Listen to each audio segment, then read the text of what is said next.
أعوذ بالله من الشيطان الرجيم. بسم الله الرحمن الرحيم.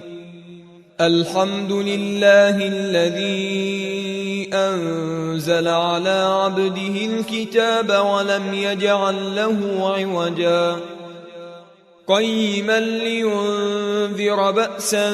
شديدا من لدنه ويبشر المؤمنين الذين يعملون الصالحات أن لهم أجرا حسنا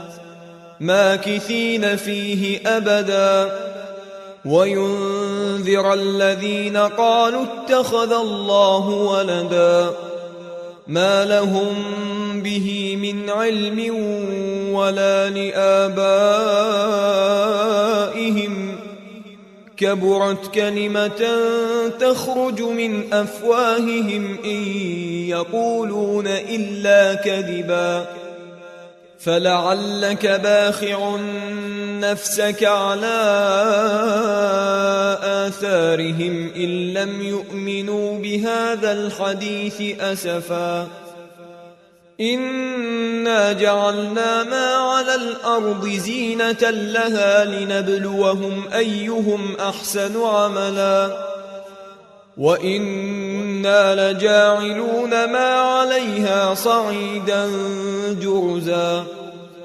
أم حسبت أن أصحاب الكهف والرقيم كانوا من آياتنا عجبا إذ أوى الفتية إلى الكهف فقالوا ربنا آتنا من لدنك رحمة وهيئ لنا من أمرنا رشدا فضربنا على آذانهم في الكهف سنين عددا ثم بعثناهم لنعلم أي الحزبين أحصى لما لبثوا أمدا نحن نقص عليك نبأهم بالحق إنهم فتية آمنوا بربهم وزدناهم هدى وربطنا على قلوبهم إذ قاموا فقالوا ربنا رب السماوات والأرض لن ندعو من دونه إلها لقد قلنا إذا شططا هؤلاء قومنا اتخذوا من دونه آلهة لولا يأتون عليهم بسلطان بين فمن أظلم ممن افترى على الله كذبا وإذ اعتزلتموهم وما يعبدون إلا الله فأووا إلى الكهف ينشر لكم ربكم من رحمته ويهيئ لكم من أمركم مرفقا وترى الشمس إذا طلعت تزاور عن كهفهم ذات اليمين وإذا غربت تقرضهم ذات الشمال وهم في فجوة منه ذلك من آيات الله من يهد الله فهو المهتد ومن يضلل فلن تجد له وليا مرشدا وتحسبهم أيقاظا وهم رقود ونقلبهم ذات اليمين وذات الشمال وكلبهم باسط ذراعيه بالوصيد لو اطلعت عليهم لوليت منهم فرارا ولملئت منهم رعبا وكذلك بعثناهم ليتساءلوا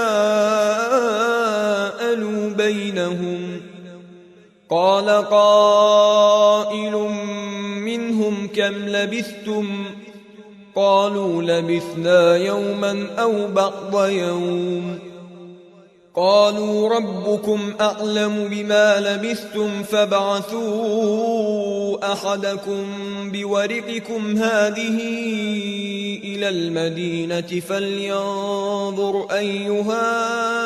أزكى طعاما فليأتكم برزق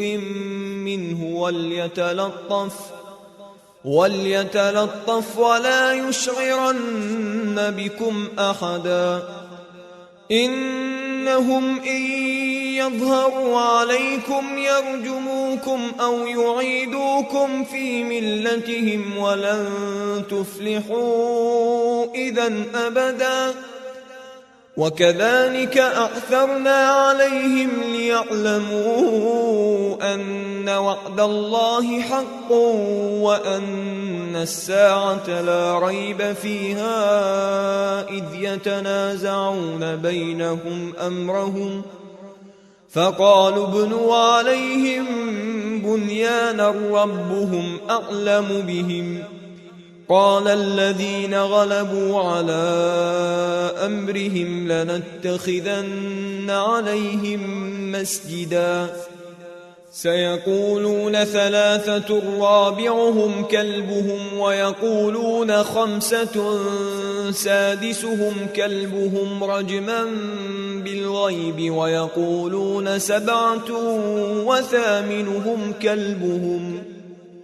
قل ربي أعلم بعدتهم ما يعلمهم إلا قليل فلا تمار فيهم إلا مراء ظاهرا ولا تستفت فيهم منهم أحدا ولا تقولن لشيء إني فاعل ذلك غدا إلا أن يشاء الله واذكر ربك إذا نسيت وقل عسى أن يهديني ربي لأقرب من هذا رشدا ولبثوا في كهفهم 300 سنين وازدادوا 9 قل الله أعلم بما لبثوا له غيب السماوات والأرض أبصر به وأسمع ما لهم من دونه من ولي ولا يشرك في حكمه أحدا واتل ما أوحي إليك من كتاب ربك لا مبدل لكلماته ولن تجد من دونه ملتحدا واصبر نفسك مع الذين يدعون ربهم بالغداة والعشي يريدون وجهه ولا تعد عيناك عنهم تريد زينة الحياة الدنيا ولا تطع من أغفلنا قلبه عن ذكرنا واتبع هواه وكان أمره فرطا وقل الحق من ربكم فمن شاء فليؤمن ومن شاء فليكفر إنا أعتدنا للظالمين نارا أحاط بهم سرادقها وإن يستغيثوا يغاثوا بماء كالمهل يشوي الوجوه بئس الشراب وساءت مرتفقا إن الذين آمنوا وعملوا الصالحات إنا لا نضيع أجر من أحسن عملا أولئك لهم جنات عدن تجري من تحتهم الأنهار يحلون فيها من أساور من ذهب ويلبسون ثيابا خضرا ويلبسون ثيابا خضرا من سندس واستبرق متكئين فيها على الأرائك نعم الثواب وحسنت مرتفقا. واضرب لهم مثلا الرجلين جعلنا لأحدهما جنتين من أعناب وحففناهما بنخل وجعلنا بينهما زرعا كلتا الجنتين آتت أكلها ولم تظلم منه شيئا وفجرنا خلالهما نهرا وكان له ثمر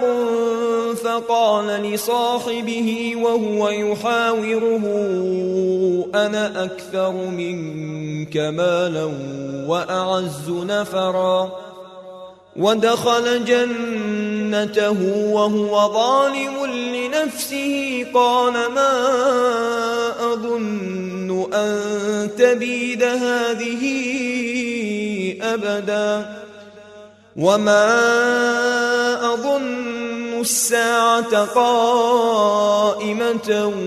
ولئن رددت إلى ربي لأجدن خيرا منها منقلبا.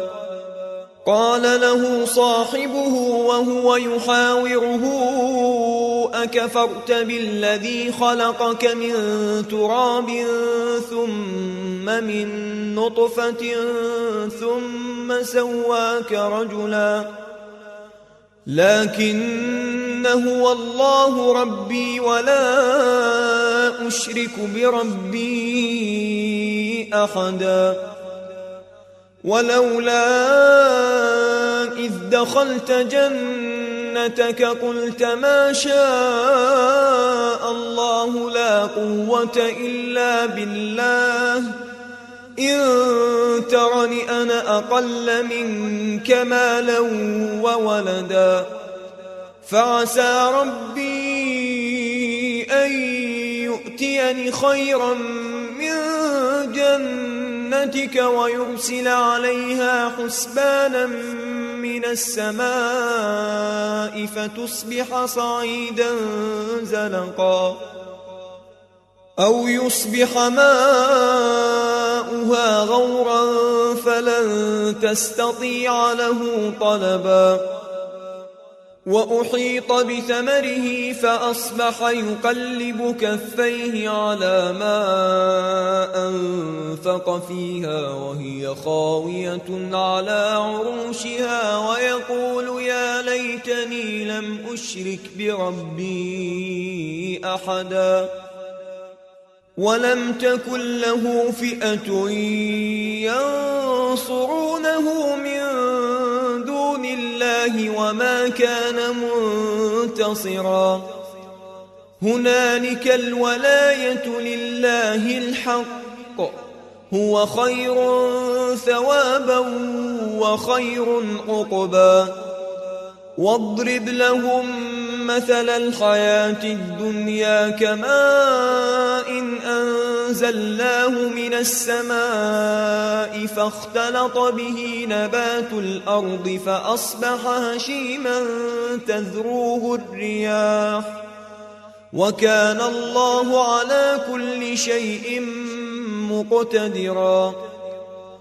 المال والبنون زينة الحياة الدنيا والباقيات الصالحات خير عند ربك ثوابا وخير أملا. ويوم نسير الجبال وترى الأرض بارزة وحشرناهم فلم نغادر منهم أحدا وعرضوا على ربك صفا لقد جئتمونا كما خلقناكم أول مرة بل زعمتم أن لن نجعل لكم موعدا. ووضع الكتاب فترى المجرمين مشفقين مما فيه ويقولون يا ويلتنا ما لهذا الكتاب لا يغادر صغيرة ولا كبيرة إلا أحصاها ووجدوا ما عملوا حاضرا ولا يظلم ربك أحدا وإذ قلنا للملائكة اسجدوا لآدم فسجدوا إلا إبليس كان من الجن ففسق عن أمر ربه أفتتخذونه وذريته أولياء من دوني وهم لكم عدو بئس للظالمين بدلا ما أشهدتهم خلق السماوات والأرض ولا خلق أنفسهم وما كنت متخذ المضلين عضدا ويوم يقول نادوا شركائي الذين زعمتم فدعوهم فلم يستجيبوا لهم وجعلنا بينهم موبقا ورأى المجرمون النار فظنوا أنهم مواقعوها ولم يجدوا عنها مصرفا ولقد صرفنا في هذا القرآن للناس من كل مثل وكان الإنسان أكثر شيء جدلا وما منع الناس أن يؤمنوا إذ جاءهم الهدى ويستغفروا ربهم إلا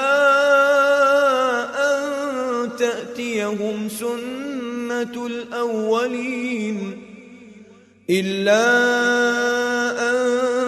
تأتيهم سنة الأولين أو يأتيهم العذاب قبلا وما نرسل المرسلين إلا مبشرين ومنذرين ويجادل الذين كفروا بالباطل ليدحضوا به الحق واتخذوا آياتي وما أنذروا هزوا ومن أظلم ممن ذكر بآيات ربه فأعرض عنها ونسي ما قدمت يداه إنا جعلنا على قلوبهم أكنة أن يفقهوه وفي آذانهم وقرا وإن تدعهم إلى الهدى فلن يهتدوا إذن أبدا وربك الغفور ذو الرحمة لو يؤاخذهم بما كسبوا لعجل لهم العذاب بل لهم موعد لن يجدوا من دونه موئلا وتلك القرى أهلكناهم لما ظلموا وجعلنا لمهلكهم موعدا وإذ قال موسى لفتاه لا أبرح حتى أبلغ مجمع البحرين أو أمضي حقبا فلما بلغا مجمع بينهما نسيا حوتهما فاتخذ سبيله في البحر سربا فلما جاوزا قال لفتاه آتنا غداءنا لقد لقينا من سفرنا هذا نصبا قال أرأيت إذ أوينا إلى الصخرة فإني نسيت الحوت وما أنسانيه إلا الشيطان أن أذكره واتخذ سبيله في البحر عجبا قال ذلك ما كنا نبغ فارتدا على آثارهما قصصا فوجدا عبدا من عبادنا آتيناه رحمة من عندنا وعلمناه من لدنا علما قال له موسى هل أتبعك على أن تعلمني مما علمت رشدا قال إنك لن تستطيع معي صبرا وكيف تصبر على ما لم تحط به خبرا قال ستجدني إن شاء الله صابرا ولا أعصي لك أمرا قال فإن اتبعتني فلا تسألني عن شيء حتى أحدث لك منه ذكرا فانطلقا حتى إذا ركبا في السفينة خرقها قال أخرقتها لتغرق أهلها لقد جئت شيئا إمرا قال ألم أقل إنك لن تستطيع معي صبرا قال لا تؤاخذني بما نسيت ولا ترهقني من أمري عسرا فانطلقا حتى إذا لقيا غلاما فقتله قال أقتلت نفسا زكية بغير نفس لقد جئت شيئا نكرا قال ألم أقل لك إنك لن تستطيع معي صبرا قال إن سألتك عن شيء بعدها فلا تصاحبني قد بلغت من لدني عذرا فانطلقا حتى إذا أتيا أهل قرية استطعما أهلها فأبوا أن يضيفوهما فوجدا فيها جدارا يريد أن ينقض فأقامه قال لو شئت لاتخذت عليه أجرا قال هذا فراق بيني وبينك سأنبئك بتأويل ما لم تستطع عليه صبرا أما السفينة فكانت بمساكين يعملون في البحر فأردت أن أعيبها وكان وراءهم ملك يأخذ كل سفينة غصبا وأما الغلام فكان أبواه مؤمنين فخشينا أن يرهقهما طغيانا وكفرا فأردنا أن يبدلهما ربهما خيرا منه زكاة وأقرب رحما وأما الجدار فكان لغلامين يتيمين في المدينة وكان تحته كنز لهما وكان أبوهما صالحا فأراد ربك أن يبلغا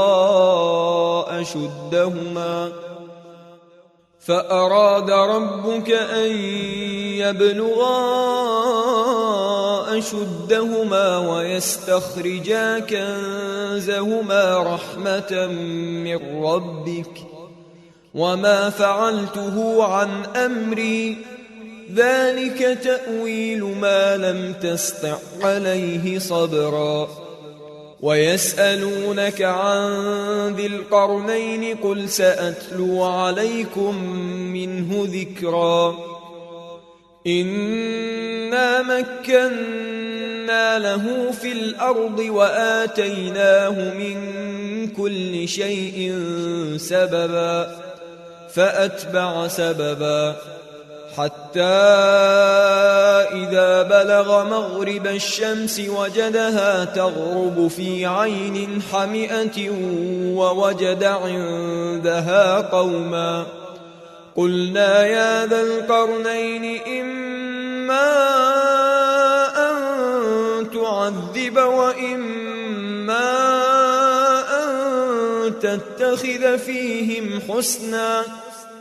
قال أما من ظلم فسوف نعذبه ثم يرد إلى ربه فيعذبه عذابا نكرا وأما من آمن وعمل صالحا فله جزاء الحسنى وسنقول له من أمرنا يسرا ثم أتبع سببا حتى إذا بلغ مطلع الشمس وجدها تطلع على قوم لم نجعل لهم من دونها سترا كذلك وقد أحطنا بما لديه خبرا ثم أتبع سببا حتى إذا بلغ بين السدين وجد من دونهما قوما لا يكادون يفقهون قولا قالوا يا ذا القرنين إن يأجوج ومأجوج مفسدون في الأرض فهل نجعل لك خرجا على أن تجعل بيننا وبينهم سدا قال ما مكني فيه ربي خير فأعينوني بقوة أجعل بينكم وبينهم ردما آتوني زبر الحديد حتى إذا ساوى بين الصدفين قال انفخوا حتى إذا جعله نارا قال آتوني أفرغ عليه قطرا فما استطاعوا أن يظهروه وما استطاعوا له نقبا قال هذا رحمة من ربي فإذا جاء وعد ربي جعله دكا وكان وعد ربي حقا وتركنا بعضهم يومئذ يموج في بعض ونفخ في الصور فجمعناهم جمعا وعرضنا جهنم يومئذ للكافرين عرضا الذين كانت أعينهم في غطاء عن ذكري وكانوا لا يستطيعون سمعا أفحسب الذين كفروا أن يتخذوا عبادي من دوني أولياء إنا أعتدنا جهنم للكافرين نزلا قل هل ننبئكم بالأخسرين أعمالا الذين ضل سعيهم في الحياة الدنيا وهم يحسبون أنهم يحسنون صنعا أولئك الذين كفروا بآيات ربهم ولقائه فحبطت أعمالهم فلا نقيم لهم يوم القيامة وزنا ذلك جزاؤهم جهنم جهنم بما كفروا واتخذوا آياتي ورسلي هزوا إن الذين آمنوا وعملوا الصالحات كانت لهم جنات الفردوس نزلا خالدين فيها لا يبغون عنها حولا قل لو كان البحر مدادا لكلمات ربي لنفد البحر قبل أن تنفد كلمات ربي ولو جئنا بمثله مددا قل إنما أنا بشر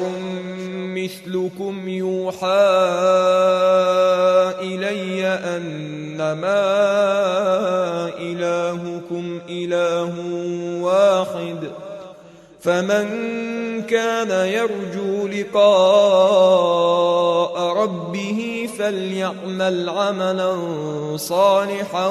ولا يشرك بعبادة ربه أحدا.